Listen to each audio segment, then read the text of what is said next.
Well, Craig, you broke the story. It was huge news last night. And I know the headline says Alex Meruelo is walking away from the Coyotes. If I could, are there other words that are even more appropriate? Is it kind of giving up, or is it abandoning the Arizona Coyotes, which he, I guess, still owns, but is walking away from?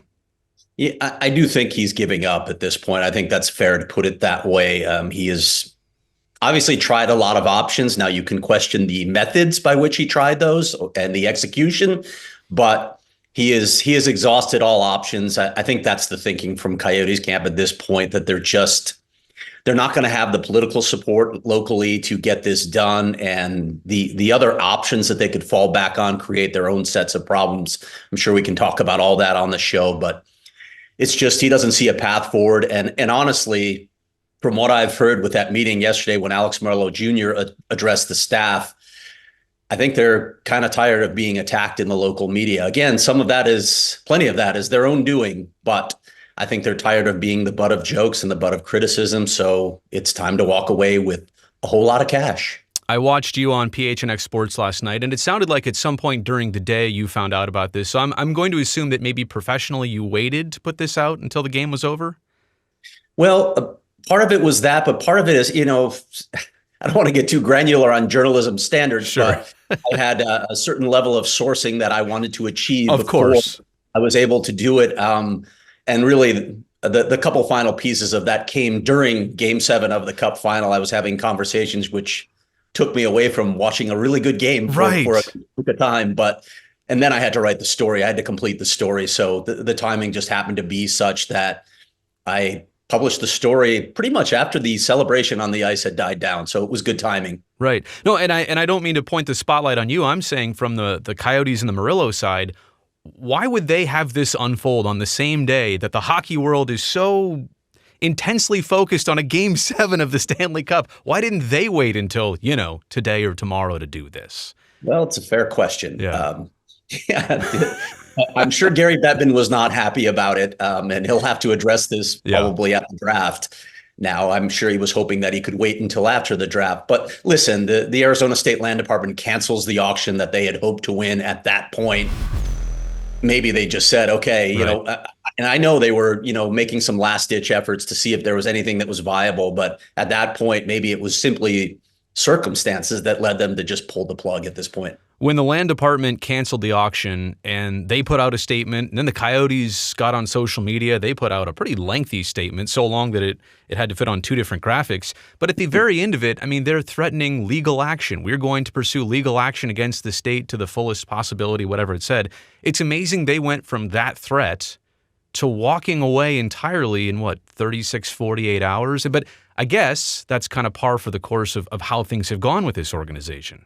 Yeah, and it's par for the course for the types of releases they put out. Let's be honest. Yeah, they're reactionary, they're emotional, they're probably unprofessional. If you at that point, if they were still thinking there was a path forward, this is not the way to go about things. You're criticizing stakeholders who you are going to need in order to move forward with this project. So it didn't make much sense from a PR standpoint, but honestly, their messaging has not been very good for a very long time. So you're saying maybe Meruelo saw the writing on the wall of this was going to be a hard thing to do. And it's so much easier to just walk away with your $1 billion that the NHL just gave you. It's hard to make these things happen and get a team back.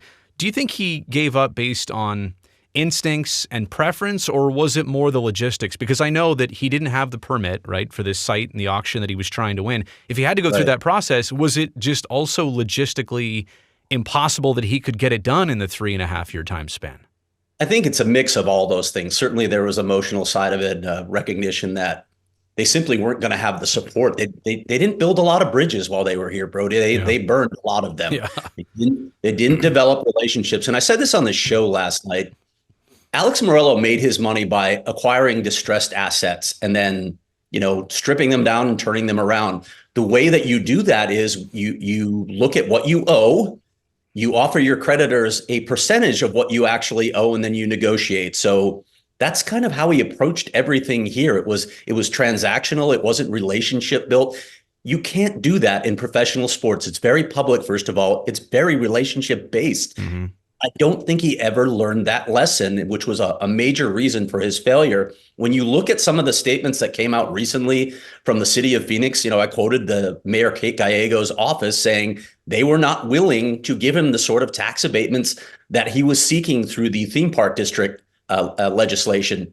He wanted property tax relief, like not having to pay it at all. He wanted state tax relief. There were a number of things that he was looking for, and Kate Gallego made it very clear that she was not about to give him any of those concessions. Now, you can talk about the political climate in this state as well. It's political suicide to give billionaire sports owners any kind of breaks anyway. But I don't think Alex helped himself. And then Kate also has the competing interest of the Suns playing downtown, an agreement that they can't help another team in any way because of the agreement that they have with the Suns. So it's a very complex cocktail that I think led to the response that we got from Kate Gallego. In the same way that I could just hit stop here on our recording, I'm not going to do that, by the way, and the interview would be over, right? I'm just out of it. I'm done with it.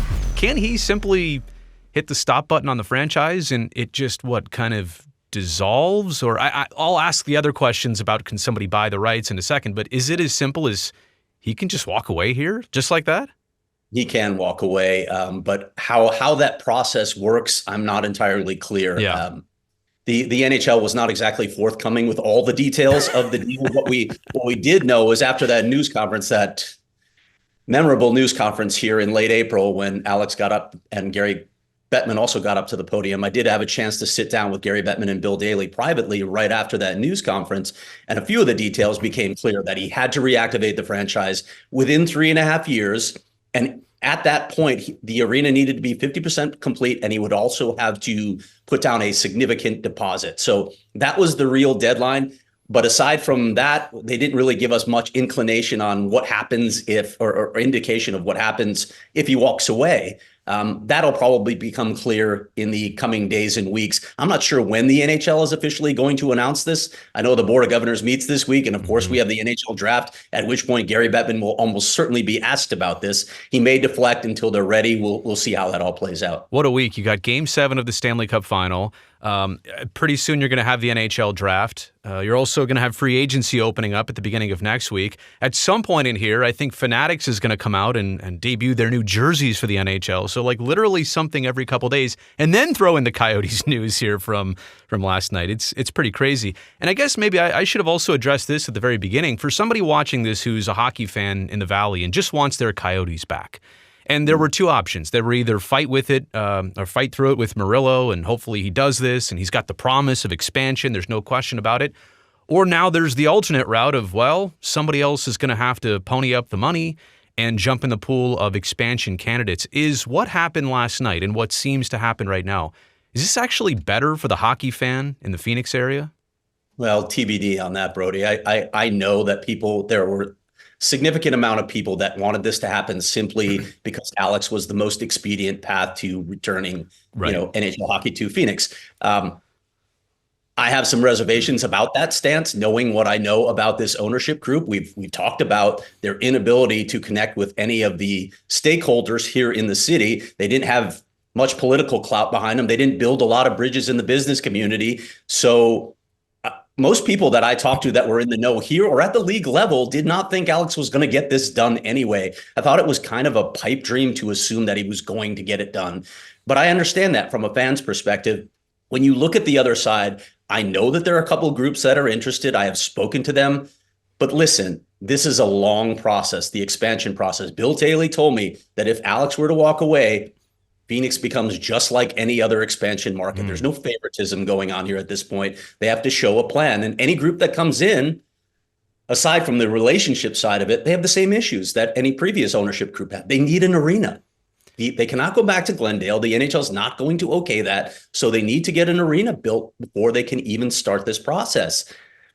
That's a difficult process. Yeah. And then there's the other side of it. You hear groups expressing interest. Well, how serious are you? We thought Alex Meruelo was the answer when he came in, and then look what happened there. You really don't know until the group's a few years in what sort of ownership group you're going to get. What I would say and what I would hope, though, and I asked Gary Bettman about this in that private meeting. He didn't give me an adequate answer, is I would hope the NHL would do a better job of vetting ownership groups that it has done previously in the Valley of the Sun. Because if you look at the history of the Coyotes, the biggest storyline is unstable, poor ownership, almost from start to finish. You know, as a California person, but as a hockey person, I'll say it for Arizona, I do think you get to cut ahead of the line of expansion, right? If the NHL is going to look at potential cities, and I know Atlanta wants in, and maybe Houston, maybe some other places, like in some way, shape, or form, I think the NHL kind of owes this to hockey fans who stuck with it down there for so long. But speaking of jumping in that expansion conversation, how does it look ideally in a situation down there? And obviously you need an ownership group, so we can start with that, but where would an arena go? What would a timeline be like? What would a process be like from everything in an ideal setting and standard? How would you envision that perfectly going? No, I mean, if we're talking ideals, I don't think the location that Alex Meruelo was looking at was ideal. It was too far away from the core of the city. Now, from a real estate perspective, and that's part of the problem we've had with ownership groups here, is they've cared more about real estate developments or valuations of franchises than they've cared about the hockey team. That would have been amazing for him from a real estate standpoint, because unlike Tempe, where they were advertising they were going to create the Rodeo Drive of Arizona, in Northeast Phoenix and Scottsdale, you can say that and it actually plays to that audience. But I don't think that's the ideal location for fans. You need something that's more centrally located. Honestly, I thought the Tempe location was fantastic. Mm-hmm. It's 5 minutes from the airport. It's 10 minutes from downtown. It's right in the urban core of the city. It's 10 minutes from Old Town Scottsdale. Mm-hmm. It's on the east side of town where the vast majority of the population base resides, the vast majority of the wealth base and the corporate base resides. It has to be, first of all, on the east side of town, and it has to be somewhere along that 101 corridor. The Salt River Pima Maricopa Indian community is another great location that has been bandied about a lot, but it has to be somewhere within that core. I'm even okay if it ends up back downtown, but you can't go far west, and I don't think you should be really moving too far away from the core of the city. You know, I spend a lot of Februaries and Marches down there for baseball coverage and spring training, so I'm very familiar with everything you're talking about, and I totally agree. Geography here is important. It is one big region, but they're all nuanced differently, and there are prime spots for what a hockey team could do in Arizona and location-wise. I just want to rewind to one thing real quick. You know, when the Coyotes left Glendale, and I understand there were multiple things about this, and Glendale wanted a long-term lease, and Meruelo didn't, and maybe there were also some of those bills unpaid, whatever. That's all kind of water under the bridge now. But as soon as the Coyotes went to Mullet Arena, and it was supposed to be a temporary situation, don't you think the worst part about that was not just the fact that it was small and it was built for ASU and the visiting dressing room wasn't really furnished? The worst part about it was they started crossing that bridge, which was Mullet Arena, but the bridge wasn't built out to the other side yet. Don't you think in reverse that was kind of the stroke of death of this franchise? No question. And they thought at the time that Tempe was going to happen. Everyone was so confident that Tempe was going to happen. Right. Their own internal polling and Tempe's polling was telling them right. It was going to happen. The NHL felt really good about that. So at that point, they thought, okay, the bridge is almost complete. But again, missteps by Alex Meruelo. They didn't really gauge the electorate well. They didn't understand who would be voting in a special election. It ended up being a bunch of 50-plus NIMBYs who didn't want to give money to a billionaire. And the messaging from the No campaign was so good. They hired professionals. There was a lot of misinformation. I'm just going to say it. There was a lot of misinformation. There were lies told by the No campaign. That's politics. Yeah. The Coyotes thought, well, we'll just, we'll send our own staff door to door. We won't spend a lot on this campaign. We're so confident that it's going to happen because we have the support of the city council and the business community that this is in the bag. And then they lost epically. They got destroyed on election night. And that at that point, when I walked out of headquarters that night, and incidentally, before I went to headquarters that night, the Coyotes headquarters, someone called me from the team and said, "Are you coming to the celebration tonight?" And I said, "Are you really that confident it's passing?" "Yeah, it's a slam dunk." Wow. And then they got crushed. When I walked out of there that night, I really thought it was over, Brody. I thought Gary Bettman was going to pull the plug. I spoke to him the next day and he said, "No, there are still options," but I still believe at that point the clock was ticking because this land acquisition in Northeast Phoenix was difficult to execute. And there were a lot of problems with it that we've already talked about. it felt like the clock was ticking and it was going to happen really soon. And with Mullet Arena on one hand, you had some players say, well, it's intimate. I really like the small crowd environment and it's special. And other players would come in and say, this is kind of a disgrace to the NHL. And I don't know how you saw it. And it was 2 full seasons. I think it was initially planned to go 3, something like that. In reverse, how bad was just the temporary spot? And was that also a main factor? Like they got into this, they thought it would be okay. Then they realized after a while, this is actually not okay. Yeah, it was 3 plus an option for a 4th, and we all assumed that they were going to play that 4th year. They even had an option for a 5th year, and I think everyone would have been okay if that was it at the outset. You're not going to play anymore. It's a temporary solution. Right. Other leagues have done this. The NHL has done this. Tampa Bay played at Tropicana Field, which was a crazy setup for a while. It was intimate and it was a cool setting for the first year. But I wrote even then, I wonder when this will wear off, when people will get sick of this. I do think some of the players didn't mind it at all. I know I spoke to some of the Coyotes players who didn't really care. The ice was fantastic. And they said, once you're on the ice, you don't really notice that other stuff. One of the key pieces here, aside from, there were a lot of facilities issues, right? They didn't have a great gym there. They had to build the annex. It wasn't ideal. When Marty Walsh came in as the executive director of the NHLPA, he started banging the drum loudly. He got players behind him. He got everybody riled up in the union. Marty Walsh is a former politician. He's the former mayor of Boston. He understands the power of rhetoric, and man, did he use it to drum up support. I think that really pushed this thing. I think it accelerated everything once Marty Walsh came into power. Yeah. Well, and it's certainly everything sped up. And I'll never forget the press conference. I think it was at the All-Star game. Gary Bettman's up there. Bill Daly's up there. And Bettman has that weird body language, and he's choosing his words so carefully. And I have every confidence that the Meruelo family is going to get this done. And reasonable. Yeah. And then it's not even definitive. Is it like 2 months later the team is officially sold to the league? So pretty crazy. And speaking of Meruelo, so he's not actually done with hockey in Arizona. We should be clear. He also owns the Roadrunners, who had announced that they were thinking about playing some games at Mullet Arena. Then they said, yeah, we are going to play 6 out of our, is it 39, 38 home games? 36. 36, okay. So they were going to play some games up north. Then they pulled that back yesterday. This is all before we found out that Meruelo's officially out.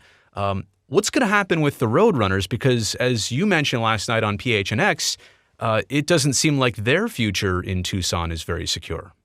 I don't think so. They originally had 2 more years left on their lease deal with Tucson Arena, with the city of Tucson. I know they added a 3rd year in that recent agreement that they signed, but Alex Meruelo is building an arena up in Reno, and I believe it's scheduled to open in the fall of 2026. So it doesn't take much imagination to figure out what's going to happen to the Roadrunners. I think he's going to move them up there. Yeah. So whether they play the full 3 seasons or just 2 more in Tucson and he breaks a lease, which he's been known to do, I think the Roadrunners are going to be gone from Arizona in short order. I'm going to try and fit in 2 or 3 more things here in just a couple minutes. I know you got to go to your other new job now, by the way. Congratulations on covering the Arizona Cardinals. For politicians now who were working with the Meruelos, and he was negotiating with them, and if there is a fresh slate and a clean start with some new ownership group, do you think maybe politicians are more motivated to get something done because it'll make them look good for the future of hockey in Arizona?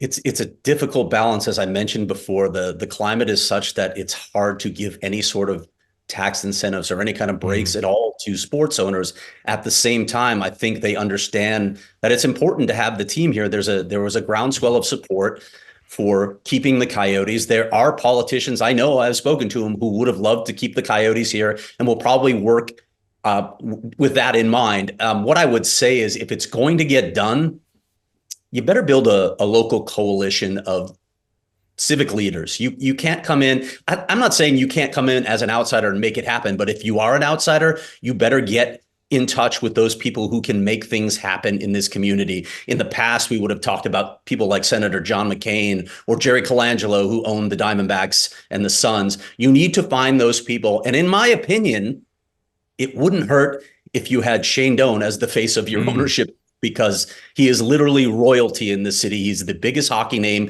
in the Valley, and he would really help your cause. The other thing that Shane Doan does is he builds those bridges. He builds those relationships. He's beloved by everybody in this community, including the politicians who know him. So I think that's the approach that any new ownership group has to take in this market. In the meantime, do former Coyotes fans, current Coyotes fans, do they care about the Utah Hockey Club? Do they still watch? How do you feel? I mean, that's professionally for you. You covered this group for so long. Now they're somewhere else. What's the investment level like about where the team went? It's a mixed bag. There are fans who just say that they're not going to watch a single thing. They're not going to read or watch anything about Utah because they're so angry and bitter. There are others who say, look, we invested a lot in these guys. We're going to stick with them and we're going to follow them in Utah. So it's all over the map. I'm probably going to keep in touch with them myself because I've done this for 24 years. I've covered this franchise. I know a lot of the people, most of the people associated with that franchise. So yeah, those relationships don't go away, and I'll probably still write a little bit about Utah hockey. Yeah. Well, Craig, you've been crushing it for so long. Really appreciate you joining me today after a very crazy last night and what happened. You broke a lot of stories. That one is up there with the best of them. So appreciate this. I'll look forward to maybe seeing you at the draft later on this week. Yeah, definitely you see you at the draft. And Brody, sorry it took me so long to connect with you, but I'm glad we were finally able to do this. I'm now going to officially refer to you as friend of the channel, Craig Morgan. Anytime your name comes up, and I know it will. Craig, thank you for this. Take care, Brody.